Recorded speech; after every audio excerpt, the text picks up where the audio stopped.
Halo pemirsa, selamat berjumpa kembali dengan saya Argo Pratomo Nugroho. Kali ini saya menemui sahabat lama. Saya lama tidak ketemu karena beliau ini, saya mengenal beliau ini sebetulnya semenjak beliau ini lulus dari S1 di Universitas Gadjah Mada, karena kawan-kawannya dia itu juga kawan-kawan saya. Karena saya juga kuliahnya unda-undi dengan beliau ini, tapi saya masuk ke Fakultas Ekonomi, beliau ke Fakultas Hukum. Beliau berkarir sebagai pengacara, kemudian sebagai hakim tipikor, dan sekarang beliau menjadi pengacara lagi. Namanya Bapak Heri Lili Antono SH. Selamat berjumpa Pak Heri Lili Antono. Siang para pemirsa. Mas Heri, ini sekaligus saya ini reuni dengan Anda ini, karena lama tidak berjumpa. Saya ingin tahu lama Anda sebagai hakim tipikor ya? Ya, ad hoc tipikor. Ad hoc tipikor, dan sekarang Anda menjadi pengacara lagi nih. Ya, sebetulnya menurut Anda tantangan hukum di Indonesia itu sekarang seperti apa, Pak? Sebenarnya sama seperti yang dulu ya, belum ada terlalu. Masih lagu lama ya? Nah, cuma memang secara administrasi Ya. Institusi pengadilan itu sudah cukup baik lah, administrasi ya. Ya. Tapi kan fungsi pengadilan itu kan keadilan sebenarnya. Ya. Itu masih sama. Bukan sekedar administrasi ya? Ya, kalau sekarang administrasi semuanya bagus. Ya. Semuanya ada internet, ada ya slogan-slogan tuh masih terus bebas korupsi ini, tapi kenyataannya ya masih lagu lama tadi ya. Dan masih lagu kapan-kapan juga ya.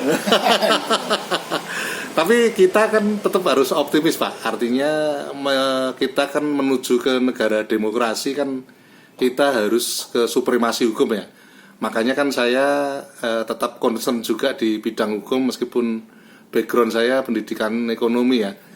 Itu karena kan menuju ke negara demokrasi, bahkan tantangan sekarang ini kan kayaknya kan supremasi hukum justru harus semakin kita junjung tinggi. Anda setuju nggak Pak? Setuju. Itu dari dulu memang sudah begitu harusnya. Iya, harusnya ya. Harusnya sebagai sistem, sebagai kontrol itu hukum adalah panglima. Tapi ya balik lagi ya, budaya kita sebenarnya bukan budaya seperti itu, dan tidak juga hilang sampai sekarang. Oh gitu ya. Tapi kalau kita sebut Anda itu, karena saya tahu juga Anda juga concern bidang kebudayaan, itu budi pekerti kita ini menurut Anda itu kan dasar dari semua kita menuju ke supremasi hukum ya. Menurut Anda seperti apa sekarang perjalanan budi pekerti kita ini? Ya, saya bilang tadi itu lagu lama sebenarnya. Semenjak saya dewasa ya. Semenjak saya kuliah hukum gitu, budayanya masih seperti itu sampai sekarang. Terus Anda menjadi pengacara, kemudian menjadi hakim, itu juga masih seperti itu ya? Masih seperti itu. Walaupun hukum sebenarnya kan dasarnya budi pekerti, benar Anda bilang tadi, norma kan? Iya, norma. Norma dalam masyarakat. Iya. Dan norma itu nggak terwujud dalam hukum. Iya. Dalam hukum tertulis, apalagi dalam praktek. Iya. Karena di dalam hukum tertulis, membuat undang-undang pun keliru di dalam membuat undang-undang. Atau tidak jelas. Banyak sekali kita buat undang-undang baru yang seakan-akan mau menyatakan ini loh undang-undang produk nasional, bukan warisan. Tapi kacau, kita malah dunia hukumnya jadi kacau. Karena apa? Normanya sudah lain. Karena ya maaf, DPR sekarang semuanya kan sepertinya ada bargaining untuk bikin undang-undang. Bargaining politik, ada bargaining yang faktor X. Akhirnya lahir undang-undang itu tidak karu-karuan. Artinya politik dagang sapi pun malah justru anunya macam-macam ya, modifikasinya. Justru yang warisan penjajah seperti KUHP produk Belanda itu, dia dibuat di Romawi yang dulu orang benar-benar berpikir, para filosof. Dan dia tidak lekang oleh zaman, dari zaman Romawi sampai sekarang dipakai Belanda. Dan bisa menjawab masalah manusia. Kita mau bikin yang baru, kita nggak tahu sekarang KUHP nanti kalau sudah berlaku kayak apa nanti. Apa silang sengketanya dalam praktek. Tapi budi pekerti yang mendasari itu tadi, yang kalau kita mencermati pidato Pak Presiden kemarin di 17 tanggal 16 Agustus ya. Itu dia sedih karena budi pekerti kita itu justru memprihatinkan. Terbukti malah orang filsafat sendiri malah ngomong yang melanggar banyak norma-norma budi pekerti itu, dan banyak yang membela. Banyak yang membela. Itu yang heran ya. Heran juga ya. Heran itu. Bagaimana omongan seperti itu bisa dibela? Iya. Itu menunjukkan bahwa kualitas kultur kita saat ini memang memprihatinkan, sama kayak si RG itu kualitasnya. Soal bajingan tolol itu tadi ya. Ya oleh boleh nggak setuju. Saya sih nggak apa-apa orang nggak setuju itu. Beda pendapat nggak apa-apa, kritik nggak apa-apa. Tapi kan ada cara penyampaian yang etis ya, yang santun tadi kayak Presiden. Apalagi yang menuju ke supremasi hukum tadi ya. Karena kalau sudah budayanya begitu, hukumnya jadi apa? Iya.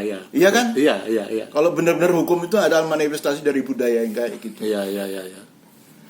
Oke, terakhir sepintas Mas Heri, karena ini hanya istilahnya mengobati rasa kangen saya pada Anda. Nanti saya akan banyak bertemu dengan Anda karena Anda kan jadi pengacara lagi ini. Ini harapan Anda ke depan seperti apa ini? Karena pengalaman Anda kan juga sudah cukup panjang juga ya di bidang supremasi hukum itu tadi. Itu ke depan nanti sebaiknya kita harusnya minimal kita orang-orang hukum seperti apa ini? Ya profesional. Profesional itu menyangkut kejujuran, etika, perjuangan, kehormatan untuk orang-orang hukum seperti itu harusnya. Karena sekarang ini hukum itu kan memang suatu yang riskan karena dia berhubungan langsung dengan kepentingan masyarakat. Dan disitulah terjadi bergaining macam-macam ya. Nah, kita harusnya tetap kalau hukum ya hukum saja. Tegakkan hukum sih. Iya. Jangan terpengaruh ya, kalau duit kan sudah dari dulu ya. Iya. Tapi sekarang ini yang lebih memperhatikan adalah terpengaruh oleh medsos. Ditekan oleh netizen. Ya, para penegak hukum ditekan netizen, akhirnya dia takut melawan suara netizen. Public opinion yang dibuat oleh netizen. Padahal netizen ini kadang-kadang asal ngomong aja, dia penonton aja, dia nggak tahu apa-apa, seperti dia paling tahu, dia ngomong aja tiba-tiba viral. Nah sekarang hakim takut, waduh, nanti kalau saya menentang yang sesuatu yang viral seperti ini, saya akan dikorek lagi, kan seperti melawan kemauan netizen, tiba-tiba dia dikorek kekayaannya ini, takut dia. Karena banyak yang nggak bersih juga. Kalau dia bersih, dia putus aja. Walaupun itu menantang netizen, silakan mau dikorek. Rekeningnya mau dikorek, garasinya enggak masalah. Dan ya sudah terjadi misalnya kasusnya yang orang pajak itu ya. Termasuk Sambo juga. Sambo juga. Itu saya lihat hakimnya ini seperti takut melawan netizen. Gitu ya. Iya. Untuk keputusan kasasi itu bagus ya. Hakim sudah, buat saya sudah mendudukkan pada proporsinya. Dikorek lagi kan sekarang, anaknya ternyata narkoba. Garasinya isinya mobilnya apa aja. Ini netizen ini sebenarnya penteror juga. Iya kan? Ini kita berjuang keadilan, percayakan pada orang yang ahlinya. Itu loh. Netizen kan kita nggak bisa percaya begitu aja. Bisa aja dia dipengaruhi oleh orang luar juga. Atau memang pengetahuannya masih kurang. Ini yang susah sekarang ini, di era ini itu tantangan. Tapi ini tantangan buat saya untuk para penegak hukum. Oh gitu ya. Oke Mas Heri, sampai di situ dulu, nanti lain kali saya akan datang lagi. Terima kasih Mas Heri. Oke, terima kasih Mas Argo. Nah pemirsa, akhirnya saya Argo Pratomo Nugroho, terima kasih atas perhatian Anda. Sampai jumpa.